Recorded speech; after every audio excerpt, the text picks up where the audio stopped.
Hello there, my very good friends. On today's wrestling news, the Kenny Omega Bryan Danielson dream match has been booked. Cody Rhodes returns on last night's episode of AEW Dynamite, and he didn't come alone. Adam Cole has commented on reports that WWE wanted to turn him into a manager. And the latest update on Candice LeRae's contract situation with WWE. I'm Adam Wilborn. And I'm Andy Murray. And this is the news. Kenny Omega, Bryan Danielson. Oh. They've gone and booked it, haven't they, the lunatics? It's going down next week.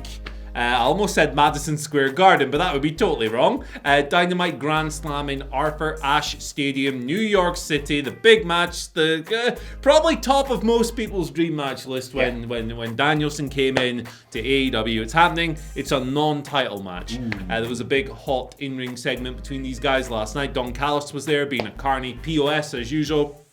Got very heated, but it all boiled down to Bryan Danielson saying, I want to see if you're as good as you say you are, man. Let's go one-on-one. Kind of took a few shots at Kenny Omega's pride, everything else. Omega agreed. Non-title match, Arthur Ashe Stadium. There you go. It's a good way to deliver the match. Big match for the big show without having to mess with the rankings and go, why is this guy getting a title shot straight away? So there you go. But a bunch of stuff got announced last night. A bunch of big matches. And we're just going to run through some, not everything, because the video will be 30 minutes long, but some of the stuff that we'll was talk announced. about it in the AEW Dynamite review. There you go. Wherever you get your podcast from, WhatCulture Wrestling. You got like 5 hours or whatever. You can pop it off. Other stuff announced for next week in Arthur Ashe Stadium and Dynamite. Ruby Soho versus Britt Baker for the women's title. FTR versus Darby Allin and Sting. Yes. It's wild. John Moxley and Eddie Kingston versus Minoru Suzuki and Lance Archer. A couple of other ones as well. For Rampage this week, you're getting Miro versus Fuego del Sol in a title versus car match. Title versus truck. Yeah, okay. There's a tag team title match as well. Lucha Brothers versus my boys, the Butcher and the Blade. And for next week on Grand Slam, Rampage, Slam Tennis. Yep. My name's Andy Murray. CM Punk versus Powerhouse Hobbs is a thing. What's going on? Cole and the Bucks teaming up. Yeah, there's more as well on this list, but Jesus, Fenton, this is ridiculous. In the words of some woman in that Ferrero Rocher advert, Ambassador, you are spoiling us. Like you say, there's not really a lot I can say here. I just sort of sit here and drink in the fact that we're getting all these mint matches very soon. Yeah, wrestling's pretty good. It's not like we got to wait, 2 months for the next pay-per-view or whatever. Like you say, it's happening next week, or even in some cases at the end of this week. Like, it's just nice to be teased, with something, and then it actually be delivered. Gratification is good, it turns out, and being happy is also good. Yeah. So when two things are good, it's double good, which is good squared, which means it's good multiplied by good. Indeed. Hot take this. I'm not sure anyone else has actually said this, so get ready, everyone.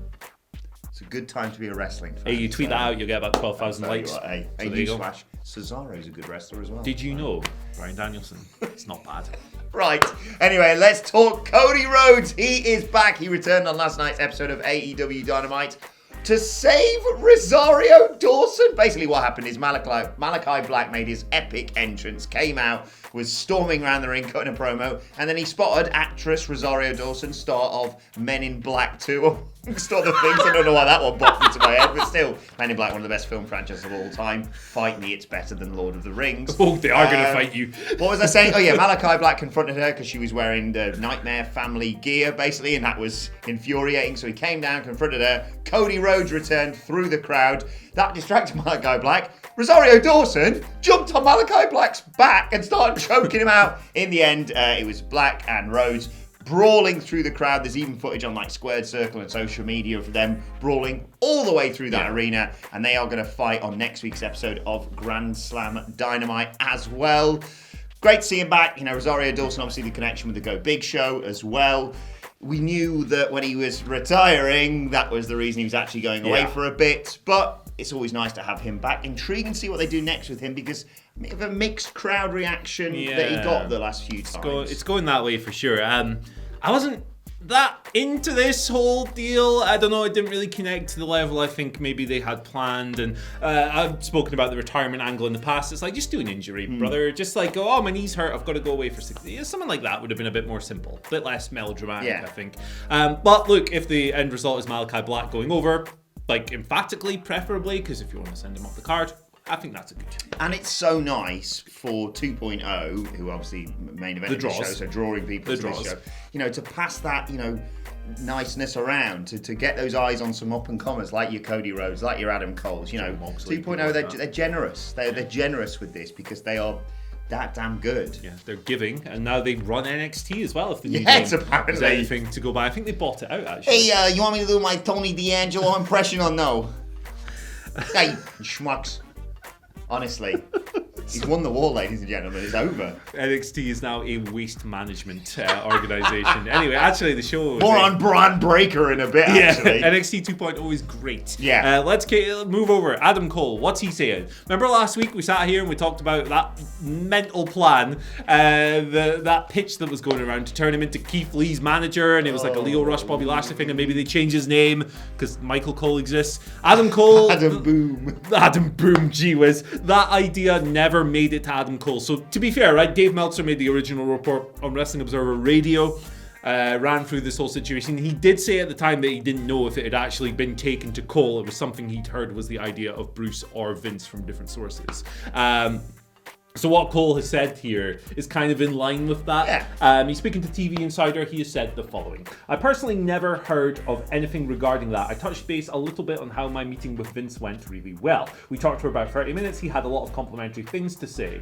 As far as hearing that specific thing, that was not something I heard about. So it sounds very much like something that was buzzing around in the background, but never made it to Cole, which is probably for the best. Because the thing about Adam Cole is like, he's clearly like the nicest guy, or he's really polite, everything else. If it had made it to him and he'd been pitched this, he'd have probably been really nice about it in the interview anyway. He'd have cushioned the blow by saying, ooh, no. Yeah. He was like, he wouldn't sit there and go, it's the worst idea I've ever heard, right? Yes. Like, yeah. No. It doesn't stop it being a dumb idea. Yeah, like, it's the worst idea. The fact that he didn't hear it didn't stop the fact that it's being passed around so much that it got out to outlets and Vince or Bruce's name was attached to it, right up until the point basically someone went, what are you going to pitch to Adam Cole? What? Don't say that. Just offer him money and Twitch stuff, please. That's the reason he's probably going to stay, if anything. Yeah. But yeah, like I said, still a dumb idea. Yeah. And the fact that even if this report was false, which it isn't, it's just it never got to Adam Cole. Even if this report was false, the fact that we all went, yeah, that sounds like something WWE would do, I think speaks more volumes than anything. Absolutely. Right, let's conclude by talking about Candice LeRae and her contract situation. You may have heard over the last few days about Johnny Gargano and where he is. His contract runs out at the beginning of December, the 3rd of December, in fact, as was reported earlier on this week. And per Fightful Select, no crap, just sap, Sean Ross Sapp of Fightful Select, who also reported the Gargano story, Candice LeRae's contract is a little bit different. It runs until some point in 2022. We haven't got exact details on that, but basically that means if Johnny Gargano chooses to leave, Candice LeRae is still going to be in NXT 2.0 for the time being, although I suppose she is kind of quite busy because she's giving birth in February. No word on the contract status of the baby as of yet. Whether or not that's been decided to be all elite, we'll never know. Or we will. We just have to wait till 2022. But yes, it's a bit of a different situation in the Gargano household, basically. Yeah, absolutely. It kind of makes sense, doesn't it? I mean, Johnny signed in 2016, 17? Yes, one of those years. One of them. Professional. And Candice didn't sign her contract until January 2018. So it's reasonable to think that they might not line up and everything else. Although you just imagine at least one of those has signed an extension in that time. But, that's me speculating. Very interesting to follow the flow of talent to and from wrestling companies in the moment. And we'll see what happens if these people hit free agency. Yes, let us know where you think they should end up or whether they should stick around in NXT in the comments, and we'll move on to your Twitter questions at WhatCulture WWE. First question today comes from Michael Dennison. Michael, apologies. Mr. Dennison says, you think we could ever get to the point where Triple H is tired of being undermined by Vince and leaves for AEW, Impact, ROH, etc., or maybe starting his own small company or something where he can just run things the way he goddamn wants? I've kind of gone back and forth on this a little bit, but I think at the end of the day, he might have frustrations here and there, but he's still got a pretty good gig in WWE, right? He's on the board, he's an executive, he's everything else, he's this, he's that. Yes, he has made enough money to live on for the rest of his life, presumably, and everything else, and maybe he does have more of a creative itch, but I don't know. Triple H leaving WWE is not something I ever see. Unless, like, Vince steps away someday, Nick Khan somehow ends up in power and goes, hey, Triple H, see you later. Yeah. But I don't know. I don't see it. I can see him being very frustrated, understandably. Yeah. But like you say, I don't see it ever getting to the point. Like he's a one company man. He's only ever worked for WWF from the time he worked for Terrorizing. WCW. Yeah. Terrorizing, yeah, of course. And do you think Bryan Danielson's Thanksgiving dinner is going to be awkward with Big Johnny Ace there? Imagine that. Oh. Steph, do you know what? I'm feeling got a bit of a dicky tummy. I don't think I can come round to your dad's house, considering I've left and started my own bloody company. I've also just decided we here at WhatCulture will be acknowledging Thanksgiving, so we won't be here that day because me and him will be eating lots of turkey. Getting turked and worked. Okay, second question today comes from Eric Sommers, who say, does the appearance of Braun Breaker, aka Rex Steiner, of course, guarantee Braun Strowman won't be back in WWE? They'll have to change his name, won't they? Because you can't have two people with the same name. I'm so confused. It'll be Rex Strowman. That's what it'll be. I don't think so. What do you think of Braun Breaker, by the way? He was awesome. He was so awesome. I thought he's got like this really weird energy in the segments where he's like really smiley, but like you can tell he wants to snap something. Yeah. It's like I said this on Twitter, but it's like he's replaced all the blood in his body with like cheap instant coffee. Yeah. Because he's just wired constantly. He's like, hey, I'm Braun Breaker. All right, Tommaso Ciampa, I'm going to kill you one day. And the match with LA Knight was really good fun. Yeah, I loved it. The name sucks. It's really bad. Rex Steiner is really good, so maybe they'll rethink it. But yeah, I love the guy. I really enjoyed NXT this week. It was so much fun, wasn't it? Wedding, which for once didn't. Well, it did have hitches. I mean, a man showcased the fact he had an axe and was willing to murder all the people that were there. But generally, they got married. That was lovely. Really enjoyed that. Tommy Ciampa's your new NXT champion. Tommy D'Angelo. Bloody Braun Breaker. And, I mean, we have to move on, but... Oh my God, the Creed Brothers. Creed Brothers. Oh my days. Creed Brothers, baby. Just throw me around like an empty tracksuit, in the words of our very own Adam Nicholas. Cammy Donahue gives us our final question of the day. Cammy says, do you guys think that Vince taking over NXT might actually help when people get called up to Raw and SmackDown, since he likely won't be making massive changes to their characters from what they're doing in NXT under him? I think it'll make a smoother transition. Yeah, like the problem was before you had the NXT, the super indie, great matches, all this stuff, like all the things like us dorks like. And then when they get to the Vince doesn't like that stuff. He doesn't want these smaller, older guys who can have 5-star whatever matches.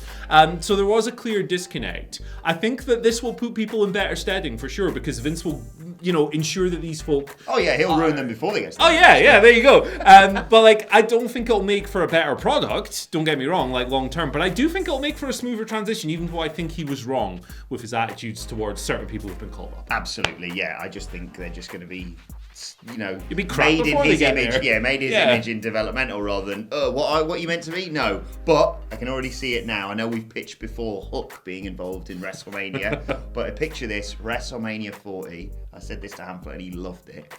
Someone's on has got to be gone. Von Wagner versus Braun Breaker, brother. You could end up with Breaker. Let's conclude with today's and finally, and the lady that Adam Cleary used the excellent chat-up line. It's Paige, isn't it? To Paige, who simply tweeted the word January last night. Contract season, baby. Oh, is that what it was? I thought it was her favourite month. What's your favourite month?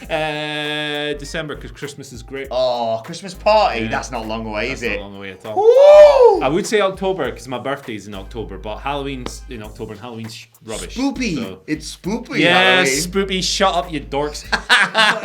Pumpkin spice lattes. One of many things this guy got muted on Twitter. Spoopy is gone. Spoop. Any spoop. Like I've got the word spoon muted just in case. Pumpkin spice lattes taste like dirty feet. Go on. Fall is rubbish. Go on. Summer is better. Fight me, you weird spoopy humans. Yeah.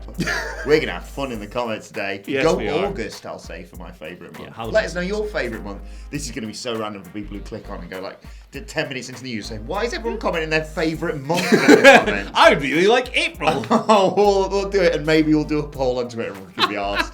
Let us know your thoughts on everything we've discussed though in the comment section below. Don't forget to like, share, and subscribe to What Culture Wrestling on either iTunes, Spotify, wherever you get your podcasts from. For daily wrestling podcast, myself and the Danley Boys, as I said, sitting down to review AEW Dynamite a little bit later on today. Plus, you can let us know your thoughts, questions, favourite months on Twitter at WhatCultureWWE. Watch there, follow both of us. You can follow Andy Murray at Andy H. Murray. The H today stands for, hey, if you were thinking of being smart and sliding into my mentions with a variation on Spoopy with different letters or whatever, please do that because it'll give me more things to mute. Shouting into the void. Spoopy. Spoop!